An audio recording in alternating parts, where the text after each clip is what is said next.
anyone in this room not know how to ride a bike? Not now? Not no. Do you feel ashamed to admit it? If not, if yes, I was one of them. And let me tell you, this was not fun. Every time when my friend wanted to go to ride the bikes, I always wanted to tell them, oh, I haven't ridden my bike in a long time. I forgot how to do it. But because of their non-expression, you would never forget how to ride a bike. I could not even lie to my friends. And I always was ashamed to admit it. When I was a kid, my sister decided to teach me how to ride a bike. For some reason, she chose to ride a bike in a busy street of the road where cars were zooming by. Super smart decision for a 10-year-old girl. I remember she pushed me and ran behind me, and I was pedaling and talking to her. And then I realized that she was no longer behind me, and I was alone. I started panicking, and then I decided to go off the road where I saw a big stone. I closed my eyes, I stopped pedaling, and ran into it. This was the first and almost the last time when I decided to ride my bike. But this idea of how to learn how to ride a bike haunted me for a long time. Every time when my friends wanted to go on a bike ride, I always missed fun opportunities to go around and see some cool places. I remember me and my friends, we decided to go to Sandy Hook. We decided to go to the beach. And then they suddenly saw a sign that said, rent a bike here. I was so embarrassed to admit them, so I pulled one guy on the side and I told him, I don't know how to ride a bike. And he said, what? Are you serious? And started laughing super loud. I was like, shh, stop, don't tell anyone. And as soon as I said, he yelled out, Layla doesn't know how to ride a bike. Everyone laughed. But I laughed too, but I didn't find it funny. I felt kind of left out, so I just told them, that's okay. You guys can go ahead without me.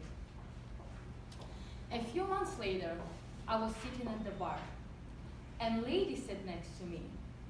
She had carry-on bags with her, and she told me, I just broke up with my boyfriend, I'm going back to Brazil.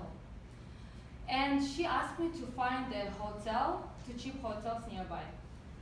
So I started Googling, and my friend came over, and he said, she's cray, stop wasting your time.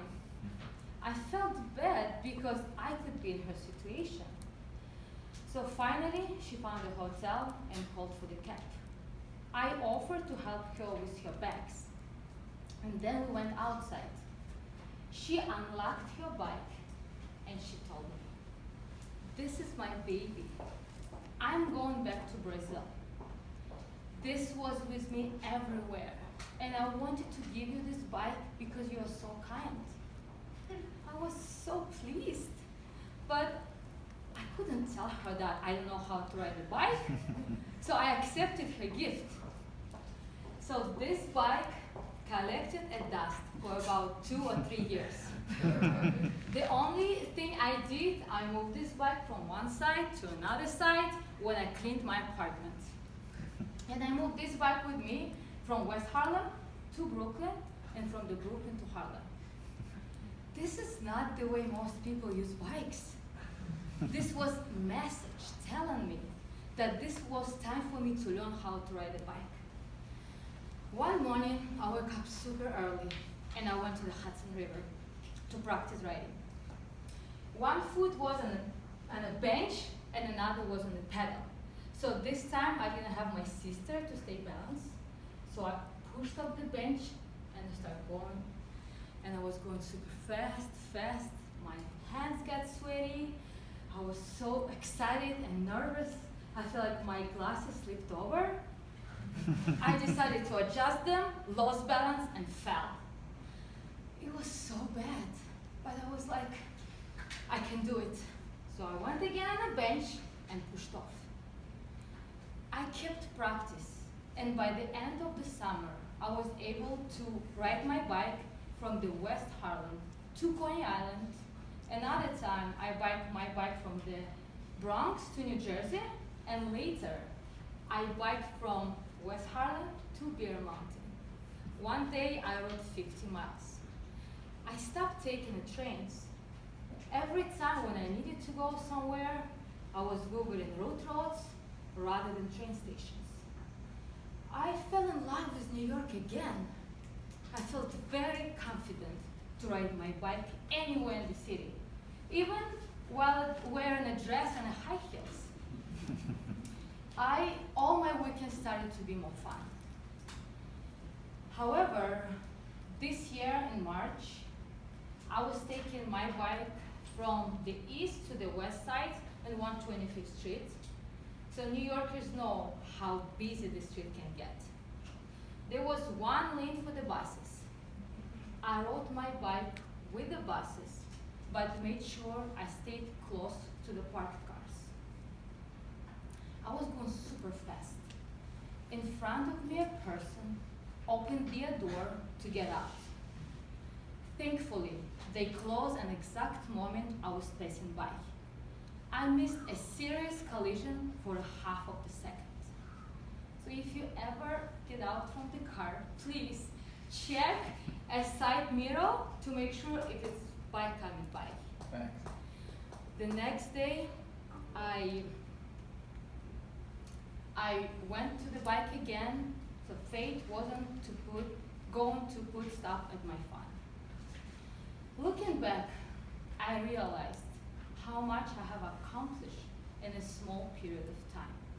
There was always fear on the back of my head, my insecurity that I lack of something.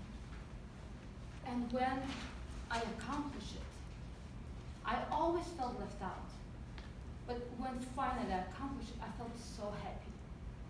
As for that cray Brazilian lady at the bar, I want to say thank you. I wish I knew her name. I wish I could call her and tell her this story.